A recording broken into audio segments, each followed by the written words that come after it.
Colombia no es un país como cualquier otro. La historia de esta nación se ha visto marcada por una guerra insaciable entre el pueblo, los partidos y el narcotráfico, los cuales han causado una situación constante de violencia. En el capítulo de hoy, Plata, Plomo y Mujeres, hablaremos de cómo una problemática que aparenta afectar solo a los políticos y a los narcos logró perjudicar el estilo de vida de las mujeres por todo Colombia. Por medio de testimonios les mostraremos la violencia de los años 80 a través de los ojos de la mujer colombiana. Desempolvaremos las historias que fueron opacadas por el populismo y estrellato de los narcotraficantes y les daremos importancia a aquellos que se vieron afectados en la oscuridad. Durante los años 80 hubo una crisis política, económica y de valores que se vieron reflejadas en la sociedad colombiana de la época. La crisis política surgió porque el modelo del Frente Nacional se había acabado y las élites quedaron en el aire por la finalización de su acuerdo de entenderse sin matarse. Se necesitaba una nueva constitución y la gente quería un cambio, pero no sabía ni cómo ni cuál hacer. Básicamente, el país era ingobernable. Además, la crisis de valores de la época se basó en una sociedad en la que la ley no tenía importancia. Lo único que dominaba era la plata y el poder. Los méritos y la diferenciación de lo bueno y lo malo se perdió. Por otro lado, la crisis económica dio inicio ya que el modelo de sustitución de importaciones se empezó a caer. Este había sido una alternativa de desarrollo en los países latinoamericanos después de la Segunda Guerra Mundial. Sin embargo, en los 70 apareció la economía neoliberalista, que tumbó el café al piso por la falta del precio mundial. El descenso del café significó también la caída de la economía. Al mismo tiempo, la industria y el agro también sufrían. El narcotráfico entró a llenar este vacío. Les decían los mágicos y fueron una alternativa a las personas y sectores golpeados por la crisis económica. El día de hoy tenemos con nosotros a dos mujeres que sobrevivieron a los años 80 y a todo lo que los sucesos de la época desencadenaron. No solo era difícil ser un ciudadano de Colombia en ese entonces, era aún más complicado ser una mujer, por muchos considerado como el sexo inferior en ese entonces. Un género que se ha visto silenciado a lo largo de la historia, sufrió en las sombras, mientras sus hijos, esposos y demás familiares eran reclutados por estas mafias que lentamente acabaron con el país. Aquellos hombres que no se vieron involucrados se vieron afectados, ya que este negocio y esta manera de conseguir plata fácil movía la economía local, y no siempre para bien. Las amenazas atadas con el narcotráfico eran incontables, las muertes y sobornos diarios, y las mujeres, que perdían sus sentidos de vida, infinitas. A continuación, escucharemos los testimonios de Consuelo y Mónica, dos mujeres colombianas que a pesar de las adversidades lograron romper con el estigma y siempre trataron de mantenerse en el lado bueno de la historia al luchar contra la situación de violencia de los años 80. Mónica nació el 8 de agosto de 1962 en Manizales, Caldas. De cierta forma, la violencia moldeó a Mónica como la persona que es hoy en día. Hoy ella nos va a contar algunos de sus recuerdos de aquella época tan oscura para el país. En estos se refleja la historia de una joven cualquiera, promedio, y que de igual manera a aquellos ligados con el narcotráfico, a los grupos guerrilleros y el paramilitarismo queda hasta la fecha con cicatrices. Cosas de atentados y de explosiones y de bombas, que tú no podías salir tranquilo a la calle porque posiblemente podías explotar en una bomba. Escogían, la raptaban. A Pablo Escobar ponía bombas por todas partes. Aquí en Manizales no pasaba nada, pero en ciudades como Bogotá sí. El secuestro, la privación a la libertad, ese momento en que tal vez alguien prefiera la muerte, fue una de las estrategias más frecuentes y crueles de la violencia en Colombia. En los años 80 y 90 se volvió un método de los grupos guerrilleros para conseguir dinero y atormentar, inicialmente a los narcotraficantes y después, rápidamente, a todo el pueblo colombiano. Esta lucha afectó a miles de familias alrededor del país. Mónica también tuvo un encuentro con una de estas experiencias. Cuando yo tenía como 18 años, yo tenía un primo al que era muy cercana, entonces pues nos criamos juntos, pasamos la infancia juntos y yo me fui a vivir a Bogotá. Él se quedó en Manizales y a él lo secuestró la delincuencia común. Entonces Andrés lo secuestró una banda de delincuencia común y se lo llevaron como para una zona de Chinchiná. En ese momento había otra persona secuestrada que era un señor Arango, que era casado con una prima de tu papá. Entonces a ese señor Arango también lo tenían como cerca de esa zona, y el Gaula se fue a buscar a ese señor Arango por allá por Chinchiná. Entonces los que tenían a Andrés se asustaron, y para que no los cogieran y para poderse volar, mataron a Andrés con un palo. Le pegaron y lo pegaron hasta que lo mataron.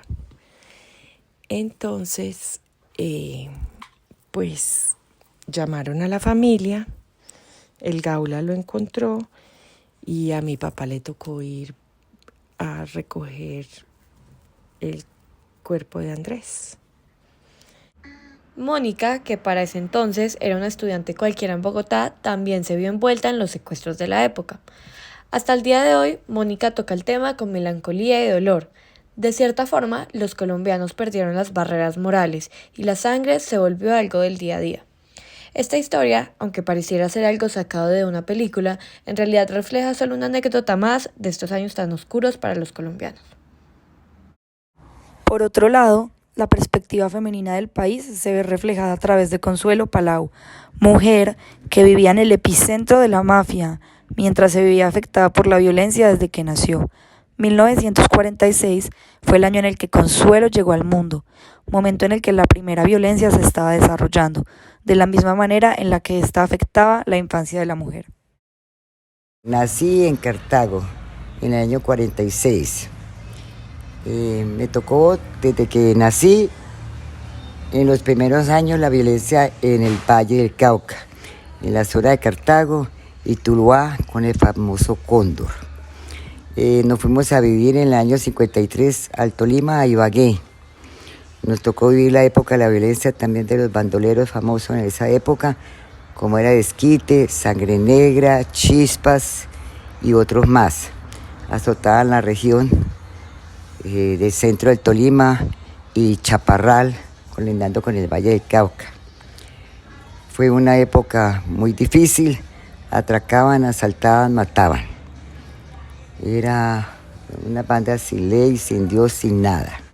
Consuelo creció en un país en el que la violencia ya era un estilo de vida, y aunque fue muy afortunada de siempre estar protegida por su familia, se tuvo que acoplar a las circunstancias que reinaron en el país a mediados del siglo XX. Realmente desde que abrí los ojos se vivió violencia. Llegó la época más tarde que empezó el narcotráfico. Cartago, ya vivía otra vez en Cartago, año 78, 79, y la época del resurgimiento, pues, o el nacimiento de lo que eran los carteles, la droga, el comercio de la droga, y Cartago, tal vez por su situación geográfica, se volvió como un centro de ciertos personajes para estos fines, sacar droga, introducir armas, etc. En esa época de Cartago, cuando se inició, era la marihuana. En los 80, la mafia y los narcos se habían ya normalizado en Cartago, y Consuelo tuvo varias oportunidades de aceptar esta situación. Sin embargo, siempre trató de hacer lo correcto por su ciudad.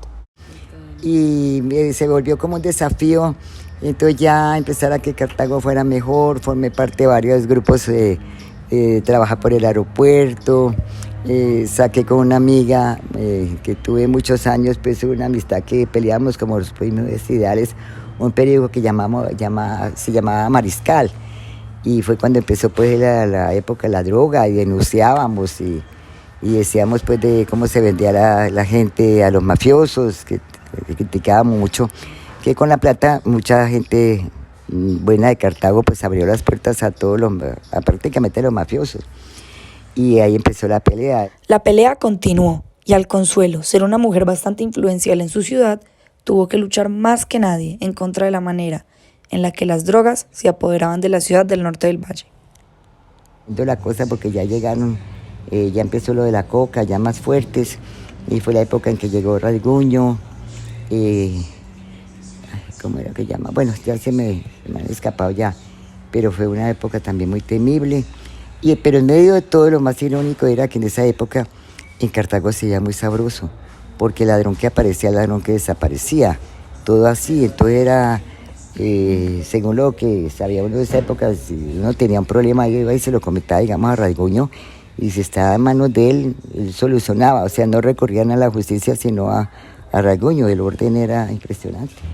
Yo diría que se volvió como demostrar que uno bueno también podía, porque me la lancé al consejo, peleé con un representante de él, uno que le decían el diablo, que fue muy malo, y enfrentamientos pues, pero en medio de todo lo respetaban. A mí en medio de todo me respetaron. El amor de Consuelo por su pueblo y la política se evidenció, y lo que parecía una pelea interminable por la purificación de su amada Cartago apenas estaba empezando. Y lo político, prácticamente lo político tenía mucho poder por detrás, la mafia. Y me lancé a la alcaldía 2 veces, pero pues tenía por detrás un enemigo muy fuerte que era la mafia. Entonces eran campañas financiadas con dineros oscuros. Inclusive una vez vino aquí un político a mi casa, entró, que yo pues no era amiga de él, a decirme pues que Cartago necesitaba que yo ganara. Y venía con un maletín con 200 millones. Y entonces, que como estaba haciendo yo la política, no se ganaba, que eso necesitaba plata y que me la traía. Porque yo, o sea, que porque Cartago necesitaba que yo ganara. Pero vaya a ver pues con qué condiciones quedaba yo ahí. No, ni de fundas. Entonces le dije que no, que me hacía un daño, porque realmente nosotros no comprábamos votos, no dábamos sancochos, no pagábamos buses, que inclusive cuando en campaña pues le advertíamos a todo el mundo que suscribiera la cédula en el lugar más cercano donde viviera para evitar gastos. Hacíamos unas jornadas pero educativas. Era una campaña muy bonita y muy sana. Y entonces le dije yo que yo no podía recibir eso, porque en primer lugar, como si metía plata al banco, ¿cómo la justificaba? Tenerla debajo de la cama pues era un peligro. Yo andando a toda hora con ese maletín cuidando esa plata, que me hacía era un daño grandísimo. Que más bien me diera un celular con un número que él contestara, y yo le marcaba, y 100.000 pesos, 200.000 pesos, así, que le pedía lo que necesitara. El señor se fue muy satisfecho pues con el convenio que acabamos de hacer, pero nunca lo llamé a decirle pues necesito 200, necesito 500.000 pesos, nunca. Y cuando le conté a los compañeros pues que estábamos trabajando, no. Les dije, vea, ya conseguimos plata, ya estamos financiados, casi me matan. ¿Cómo que hizo? Les dije, ese bobo, y yo cómo voy a hacer una cosa de esas. Y realmente nunca pudimos llegar a la alcaldía. Aunque ya han pasado más de 30 años desde lo que quedó en la historia como la violencia de los 80, sus efectos se ven reflejados en todos los colombianos de la actualidad. No solo con los traumas, muertes y pérdidas de bienes, sino que también con una guerra que no ha terminado. Es obvio aclarar que la violencia de los 80 no fue ni el primer ni el último encuentro de Colombia con la guerra, sino más una continuación de la batalla de Colombia por la paz, que no parece nunca terminar.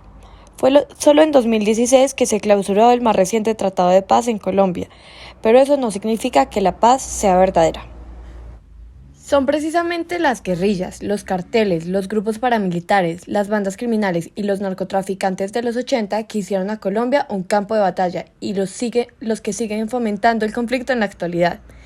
En primera instancia, dejaron una mentalidad muy específica en Colombia, una falta de esperanza, una desconfianza al gobierno, un miedo en las calles y sobre todo una falta de credibilidad en el sistema judicial, que en gran parte es lo que fomenta a la población en participar en negocios ilícitos y mantenerse al borde de la ley. La violencia de los años 80 también logró normalizar el trabajo fácil y la manera en que muchos de los ciudadanos de Colombia prefieren hacer ilegalidades a trabajar por aquello que supuestamente se merecen. Aunque el país sigue manchado por los sucesos de hace más de 30 años, no es imposible cambiar la mentalidad de la sociedad colombiana. La educación es el primer paso para que las cicatrices del pasado se dejen de manifestar en los jóvenes del presente y del futuro. Las oportunidades saludables lograrían que la juventud de este país se desvíe de lo que lleva siendo una mala racha los últimos años. Aprender a trabajar duro y por aquello que queremos es primordial. Y esto deberán hacerlo todas las clases sociales, ya que tanto los ricos como los pobres se dejan llevar por la salida rápida y la plata fácil. Consuelo y Mónica lograron mostrar cómo la violencia las afectó a ellas personalmente. Sin embargo, es imposible captar el verdadero impacto colectivo que tuvo esta época oscura en el país. Invitamos a los oyentes a seguir escuchando historias de la época y tratar de analizar qué puede hacer cada persona para evitar y parar la situación de las mafias, la corrupción y la violencia que se ve día a día en Colombia. Esperamos que hayan aprendido algo hoy y los esperamos la próxima semana en un capítulo en las próximas elecciones y sus efectos en la economía nacional.